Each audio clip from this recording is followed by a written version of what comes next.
Hi, second graders. We have another Cinderella story for you. It is called Cinderella Penguin, or The Little Glass Flipper. And I dressed in black and white to match our penguin friends in the story. So I hope you enjoy this. The story is written and illustrated by Janet Perlman. Let's begin.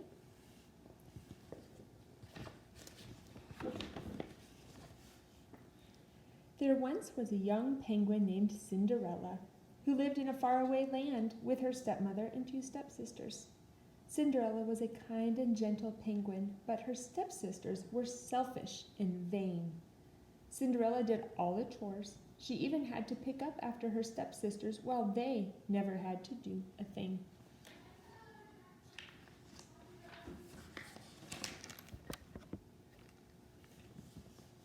The sisters wore the finest of clothes and slept in large, cozy feather beds with silk sheets and fluffy pillows. Poor Cinderella wore nothing but worn-out tatters and slept in the cold stone cellar, up on a small shelf beside some old tin plates.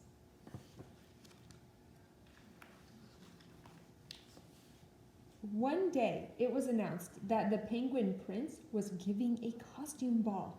The stepsisters and their mother received an invitation. Cinderella wanted to go too, but they just laughed at her. "The prince would never want to meet a shabby cinder block like you." For weeks, the house was filled with talk of the ball. The sisters had costumes made from the finest fabrics. They ate only the tiniest meals so they could have the tiniest waists, and they were always in front of the mirror, posing and practicing their curtsies. Finally, the night of the ball arrived. Cinderella rushed about, ironing her stepsisters' costumes and helping them dress. Then, without a thank you or goodbye, the carriage swept the stepmother and the stepsisters off to the ball. Cinderella burst into tears. She felt so alone and unhappy.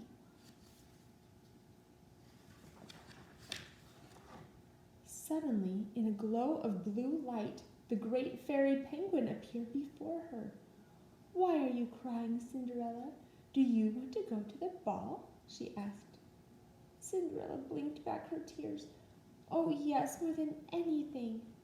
"Then you shall." "First," said the fairy penguin, "you must fetch me a pumpkin from the garden." Cinderella didn't know how a pumpkin could help her get to the ball, but she quickly brought her the best one she could find. The fairy gave it a firm tap with her wand, and it magically turned into a beautiful golden carriage. Then the great fairy penguin went into the kitchen and found 6 mice carrying a huge chunk of cheese. With a tap of her wand, they turned into a handsome team of 6 horses. She turned the cheese into a fat coachman in uniform. They all marched out the door and took their places, as if it were the most natural thing to do. "Now you can go to the ball. Are you happy, Cinderella?" asked the fairy. "Oh, yes," said Cinderella, but then she looked sadly down at her ragged clothes.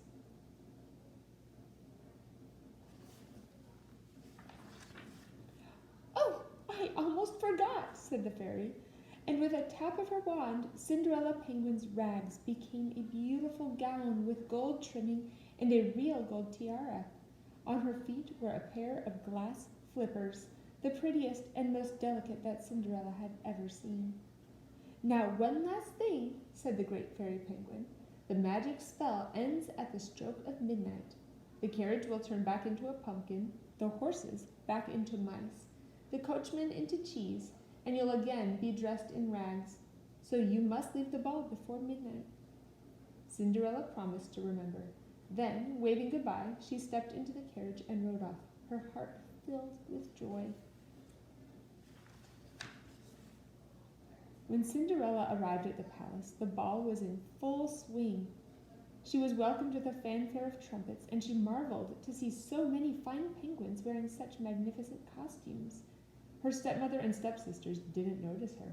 They were too busy gobbling down snacks and party sandwiches at the buffet tables. But the Penguin Prince noticed Cinderella at once. "Who is she?" he asked his courtiers. "She is the most beautiful penguin I have ever seen." Cinderella had never met as handsome and charming a penguin as the prince. From their first dance together, he never left her side. They whirled and twirled around the dance floor to the applause of the admiring crowd. "Who is the beautiful young penguin who has captured the prince's attention so completely?" everyone whispered. "What a handsome couple! How well they dance together," they sighed. Cinderella had never been so happy. She wished the night could last forever.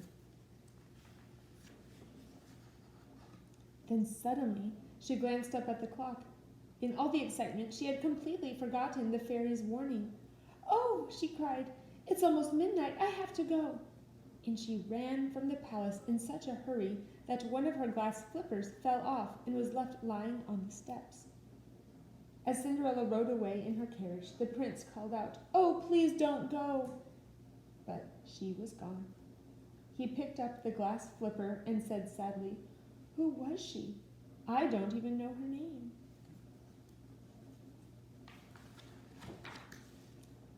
The next day it was announced that the prince would marry the penguin whose foot fit the little glass flipper. There was great excitement throughout the land. First, all the princesses tried it on, and then all the penguins of the court, but the flipper was always too small. The royal footmen were commanded to take the flipper from house to house. The stepsisters spent the whole day perfuming and powdering their feet. "Cinderella," said the stepmother, "your clothes are too ragged to be seen by the royal footmen. Go downstairs and polish the silver until they leave." "Oh, please, I would like to try on the flipper too," said Cinderella, knowing it would fit her perfectly. The stepsisters laughed, but then they looked down at Cinderella's webbed feet. For the first time, they noticed how delicate they were. A knock came at the front door. "Quick, hide her," said the stepsisters. They grabbed Cinderella, threw her down the cellar steps, and slammed the door. Poor Cinderella. She lay upside down with her foot caught tight in the door, unable to get free. When the footman came in, the stepsisters pushed and shoved to be the first to try on the slipper. They were so intent on snatching the flipper from each other that it slipped from their grasp, flipped high in the air, and landed squarely on Cinderella's foot. Everyone stared. It was a perfect fit.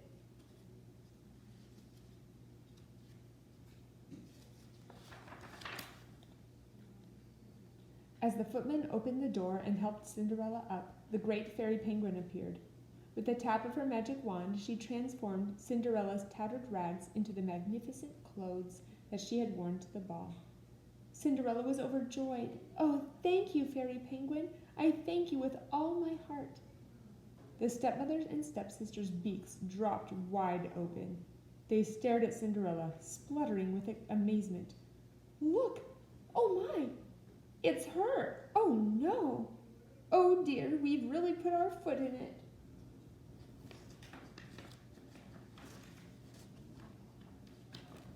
The Penguin Prince and Cinderella Penguin were married the very next day, and the wedding bells rang throughout the land. Never before could anyone remember such a joyous and happy wedding.